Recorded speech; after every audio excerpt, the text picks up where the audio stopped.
Mesdames et messieurs, bonjour et bienvenue sur Mumbai TV. Dans ce reportage réalisé par Arthur Mura et ses équipes sur place, vous pouvez admirer la ville de Mumbai et ses caractéristiques. Nous sommes également accompagnés de Thomas Miri, qui est un spécialiste des dynamiques de métropolisation dans le monde. Voici une brève présentation de Mumbai. Nous sommes donc au cœur de la ville de Mumbai, située au nord-ouest de l'Inde. Cette ville contient à elle seule 21 millions d'habitants pour 600 km². C'est ici que se passent 70% des transactions financières du pays. Nous allons donc vous emmener au cœur de cette ville. Nous pourrons admirer le dynamisme culturel de ce pays, comme par exemple le cinéma de Bollywood. Ou encore sa cuisine iconique et ses quartiers marquants. Et nous allons switcher sur le reporter.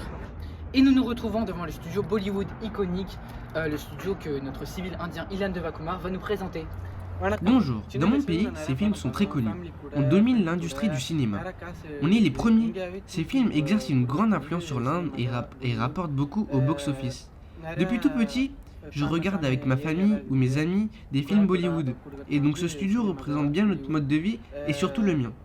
Il y a aussi des lieux incontournables, comme le quartier de Kalagoda.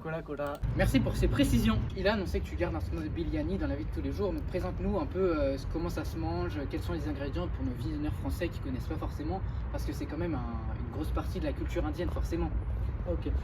Alors, je suis un vendeur de biryani, j'ai mon stand dans la rue comme plein d'autres.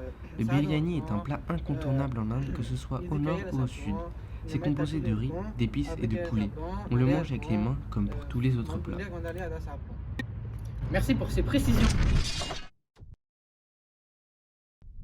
La ville de Mumbai est classée 39e au niveau de la culture. Il faut avouer que la culture de Mumbai est très intéressante, mais comment se porte son économie?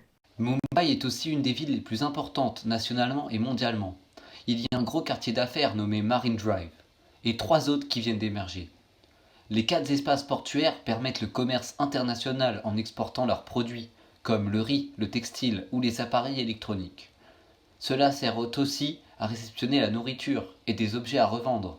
Des espaces industriels, aéroports et places boursières classent la ville au 43e rang économiquement. Manish Mohammed, chef de l'agence japonaise de coopération internationale des transports et aussi un acteur financier très important pour Mumbai, va nous parler des implantations des TGV Shinkansen et des contrats. Bienvenue dans l'ère du changement. Ici, dans l'agence japonaise internationale des coopérations du transport, nous avons réalisé quelque chose de grand pour Mumbai. En effet, nous avons signé un contrat massif de 11 milliards de dollars pour relier et implanter des TGV Shinkansen pour relier Mumbai et Ahmedabad à partir de 2022. Ce n'est pas qu'une simple connexion, c'est également une révolution du transport. Donc, Monsieur Mohamed, c'était un honneur de vous recevoir ici. Et donc, pouvez-vous nous expliquer la raison de votre réussite pour concrétiser ce projet colossal qui est de relier Ahmedabad et Mumbai en seulement 2 heures au lieu de 8 heures auparavant? La clé, c'est l'innovation. Les TGV Shinkansen ne sont pas qu'une simple prouesse technologique. Ils représentent également la façon dont nous voyons les transports. Thomas, donne-nous une perspective locale. Comment ce projet va changer la donne de Mumbai? C'est monumental. Avant, un trajet de 8 heures entre Mumbai et Ahmedabad, maintenant réduit seulement à 2 heures grâce au Shinkansen. Cette liaison rapide stimulera les échanges commerciaux, rapprochera les communautés, dynamisera l'économie des deux villes. C'est impressionnant, mais quels autres changements pouvons-nous attendre à Mumbai? Nous ne nous arrêtons pas qu'au train, nous avons également soutenu la création de la ligne 3 du métro reliant 2 quartiers d'affaires. Cela va inévitablement transformer la dynamique urbaine. Cependant, certaines critiquent l'évolution de cette dernière, semblant favoriser les plus aisés. Nous ne construisons pas simplement des voies ferrées, nous construisons des liens, des opportunités et un avenir meilleur pour Mumbai. L'agence japonaise de coopération internationale des transports est fière d'être à l'avant-garde de cette transformation.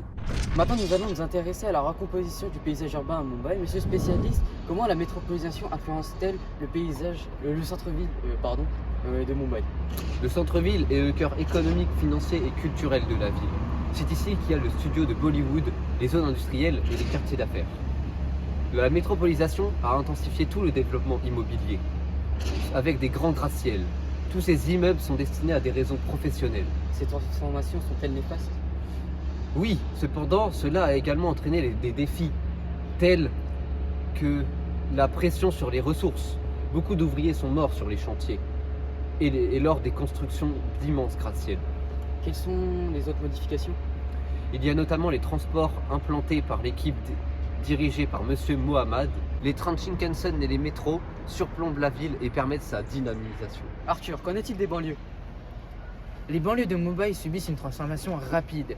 De nouveaux développements résidentiels et des infrastructures émergent pour répondre à la demande croissante. Cependant, cela soulève des questions sur l'équité spatiale et l'accès aux services de base. Il y a une énorme pollution locale. Ici, les gens se lèvent tôt et font 30 minutes de trajet pour se rendre au centre-ville et pouvoir travailler. Depuis un demi-siècle, Mumbai connaît une grosse croissance économique de la population à cause de l'exode rural pour les gens qui cherchent un travail. Thomas, comment la couronne périurbaine est-elle touchée? La périphérie voit une fusion complexe entre l'urbain et le rural. L'expansion urbaine peut entraîner des changements environnementaux significatifs. Ilan, en tant que résident local, comment vivez-vous ces changements? C'est un mélange. D'un côté, la modernisation apporte des opportunités, mais de l'autre, nous ressentons la pression sur nos traditions et notre mode de vie. J'ai tous mes cousins qui habitent en bidonville, et c'est compliqué pour eux avec le bruit que cela génère. Ils ont l'impression d'être enfermés et rejetés de tous.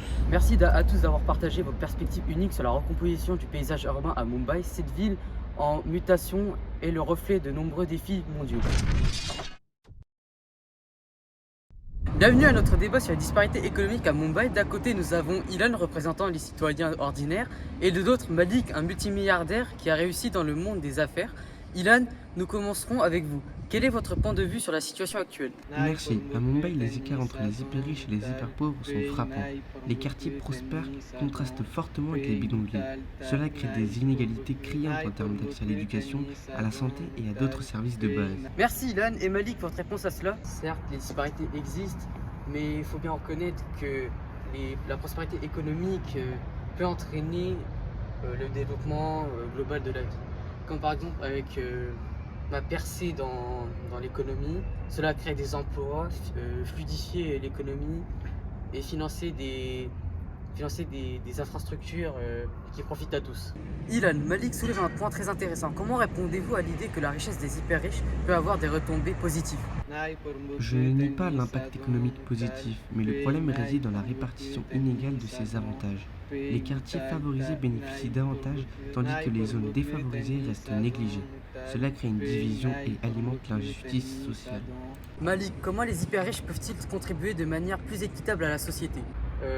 Il est crucial que les entrepreneurs prospèrent, investissent dans les projets sociaux, éducatifs et de santé qui créent l'équilibre. La responsabilité sociale des entreprises est essentielle et beaucoup en sont conscients et le mettent en mesure. Ilan, votre réaction à cela? C'est bien d'entendre cela, mais les actions parlent plus fort que les paroles. Il faut un changement concret, une redistribution plus équitable des richesses pour que tous les habitants de Mumbai puissent réellement en bénéficier. Un dernier mot, Monsieur Mohamed. La clé est l'organisation et la solidarité entre nous. Je pense que les gouvernements, les entreprises et les citoyens doivent travailler ensemble pour créer des solutions durables à l'avenir. Ensemble, nous pouvons bâtir un Mumbai où chaque citoyen a une chance de prospérer. Merci à nos invités pour ce débat. Les disparités économiques à Mumbai soulèvent des questions cruciales sur l'avenir de la ville et de ses habitants. Restez avec nous pour d'autres discussions importantes sur notre plateau. Merci de nous avoir rejoints.